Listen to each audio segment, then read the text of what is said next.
네, 안녕하세요. 미국 주식 멘탈 케어하기 멘탈이 전부다입니다. 네, 테슬라 투자자에게 유명한 게리 블랙이 퓨처펀드, 정식 명칭은 노던 라이츠 펀드 트러스트 2, 티커명 FFND를 8월 26일 뉴욕 증시에 런칭하였습니다. 현재 가격은 약 $25 정도고요. 이 펀드에는 게리 블랙과 데이비드 칼리스라는 펀드 매니저 2명으로 구성되어 있고요. 게리 블랙이 헤드 매니저입니다. 퓨처펀드는 총 9개의 메가 트렌드 분야를 추종하는 혁신주 추종 펀드입니다. 추종하는 혁신 분야를 보자면 라이프스타일, 빅데이터와 보안, 소셜 네트워크, 이커머스, 모바일, 헬스 테크놀로지, 인포메이션과 엔터테인먼트, 핀테크, 그리고 오토메이션, 그리고 마지막으로 신재생에너지, 이렇게 총 10개의 메가 트렌드를 추종하고 있습니다. 나름 4차 산업혁명과도 연결되어 있는 최신 혁신 분야들이죠. 그래서 캐시우드의 아크 인베스트먼트하고도 겹치는 부분이 있는데요. 그럼 실제로는 어떤 종목들을 가지고 있는지 들여다보면 이 펀드의 성격이 한눈에 보이겠죠. 그래서 오늘은 그 중에서 탑 10 홀딩스를 살펴보고 해당 종목이 어떤 메가 트렌드의 종목인지도 살펴보겠습니다. 물론 한 종목이 여러 메가 트렌드와 연관이 있는 경우도 많기 때문에 가장 메인이 되는 트렌드하고만 연계를 시켜보겠습니다. 우선 보유 비중 1위는 당연히 테슬라죠. 현재는 클린 에너지 관련 기업이지만 미래에는 오토메이션 기업이 될 예정이죠. 테슬라는 따로 설명할 필요가 없겠죠? 게리 블랙이 개인적으로도 가장 많이 가지고 있는 주식이기 때문에 어떻게 보면 당연하다고 얘기할 수 있겠습니다. 그리고 두 번째는 달러인데요. 이게 사실 며칠 전부터 리스트가 공개돼서 제가 살펴봤는데 달러의 양이 매일 달라지는 걸로 봐서는 지금 하락장에 대비해서 현금 비중을 확보했다기보다는 지금 런칭 초기이기 때문에 자금은 많이 들어오고 있는데 아직 다 투자를 못한 것으로 보여집니다. 그래서 특별한 경우를 제외하고는 ETF는 언제나 풀 인베스트먼트인 경우가 많죠. 그리고 게리 블랙도 풀 인베스트먼트를 선호한다고 했던 적이 있기 때문에 현재까지는 현금 비중 확보로 보이지는 않습니다. 그 세 번째는 구글인데요. 구글 하면 유튜브죠. 그래서 말 그대로 24시간 일주일 내내 정보와 즐거움을 주는 그런 존재죠. 그래서 요즘은 이런 거를 인포메이션과 엔터테인먼트를 합쳐서 인포테인먼트라고도 부릅니다. 그래서 인포테인먼트 혁신 기업인 구글이 보유 비중 3위에 위치해 있고요. 네 번째는 약간 의외인데 치폴레입니다. 치폴레는 최근 가장 핫한 멕시칸 패스트푸드 프랜차이즈 기업이죠. 그래서 라이프스타일과 관련된 기업이라 할 수 있겠는데요. 맥도날드가 레스토랑계의 우량주라면 치폴레는 아직은 성장주에 가깝다 할 수 있겠습니다. 2018년 8월과 비교해서 보면 3년 동안 주가는 4배 이상 올랐고요. 특히 최근 상승세가 무섭습니다. 7월 말 실적 발표에서 좋은 결과를 발표한 후 급등을 해서 실적 발표 전 대비 거의 30% 올랐습니다. 시가총액은 500억 달러가 조금 넘고 PER이 무려 90이 넘는데요. 그만큼 고성장 기업일까요? 일단 올해 말 기준으로 가면 PER이 70대로 떨어지고 2025년까지의 평균 성장률은 25%에서 30% 정도 됩니다. 그렇다면 PEG 3을 조금 넘는 정도인데 용인 가능한 밸류에이션 수준이 아닌가 생각이 됩니다. 다섯 번째는 저도 잘 모르는 기업인데요. 제네럭입니다. 여기는 가정용 발전기를 만드는 회사로 미국 시장 점유율 70%를 가지고 있는 회사입니다. 이 회사는 어떤 메가 트렌드에 속하는지 감이 안 잡혀서 일단은 무구분으로 해두겠습니다.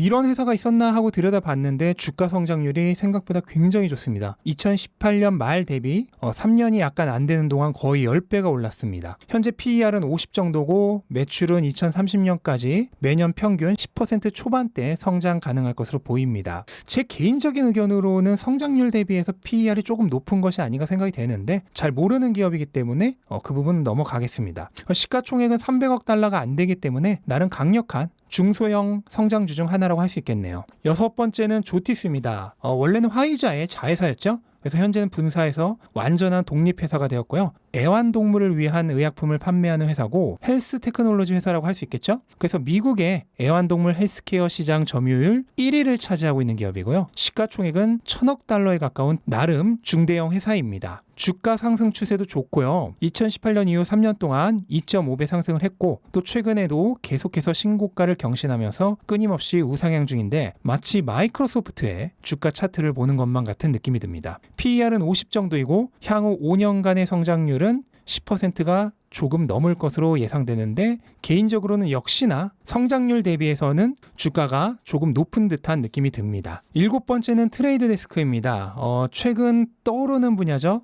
에드테크의 기대주인데요. 얼마 전 실적 발표 당시에도 소개해드린 적이 있죠. 그래서 에드테크란 기업들이 광고를 내보낼 때 가장 효율적인 상대방을 타겟팅해서 광고를 내보낼 수 있도록 해주는 기술을 말합니다. 빅데이터에 해당한다고 볼 수 있겠죠? 주가는 3년 전 대비 거의 9배가 올랐고요. 작년 12월 이후 중소형주 하락장에 크게 하락을 했었는데 중소형주들이 5월에 반등을 할 때 같이 반등을 했는데요. 이때 반짝 반등하다가 최근에 다시 조정에 들어간 중소형주들이 굉장히 많잖아요. 그런데 트레이드 데스크는 다른 중소형주들과는 다르게 꾸준히 주가를 회복 중입니다. 시가총액은 400억 달러가 조금 안 되고요. PER은 150에 가까운데요. 그만큼 성장 기대치도 강합니다. 향후 5년간 평균 30% 이상씩 성장할 것으로 기대되는 초기 성장주라 할 수 있겠네요. 8번째는 페이팔인데요. 페이팔을 굳이 설명할 필요는 없겠죠. 전자결제 관련된 주식이고 스퀘어가 아니라 페이팔을 넣은 지점에서 아크와는 조금 차별화가 되는 것 같습니다. 페이팔과 스퀘어를 직접적으로 비교를 하자면 페이팔이 안정성, 스퀘어가 성장성이겠죠?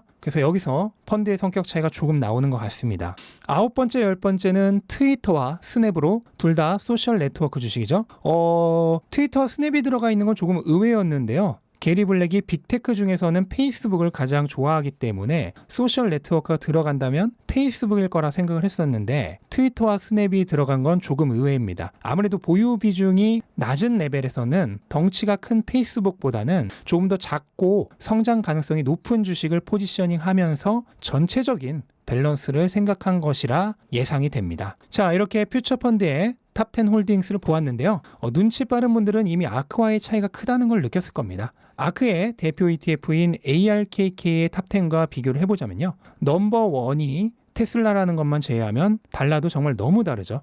게리 블랙은 다들 아시다시피 스토리보다는 숫자를 중요시하는 투자자입니다. 그렇기 때문에 밸런스와 현실성을 굉장히 중요시합니다. 캐시우드의 투자가 미래의 파괴적 혁신에 기반을 두고 있다면 게리 블랙의 투자는 본인도 직접 밝혔듯이 메가 트렌드에 있다고 얘기할 수 있겠습니다. 그래서 아크에는 아직 적자 상태인 기업도 많고 모든 기업이 초혁신 기업인데 반해 퓨처펀드는 모두 흑자 기업이고 초혁신이라기보다는 현실에서의 혁신을 추구하는 기업들이 많습니다. 그래서 똑같이 미래를 추구하는 펀드이긴 하지만 이런 재미있는 차이점이 있네요. 여러분은 어느 쪽이 더 마음에 드시나요? 저는 당연히 캐시우드의 파괴적 혁신과 스토리를 중시하는 투자가 더 마음에 들지만 또 누군가에게는 게리 블랙의 현실에 기반한 혁신을 추구하는 투자가 더 좋아 보일 수도 있겠네요. 여러분은 어떻게 생각하시는지 댓글로 달아주시면 좋겠습니다. 네, 이상으로 게리 블랙이 새롭게 런칭한 퓨처펀드에 대해 알아보았고요. 영상 도움되셨다면 구독과 좋아요 부탁드리고 즐거운 하루 되시기 바랍니다. 감사합니다.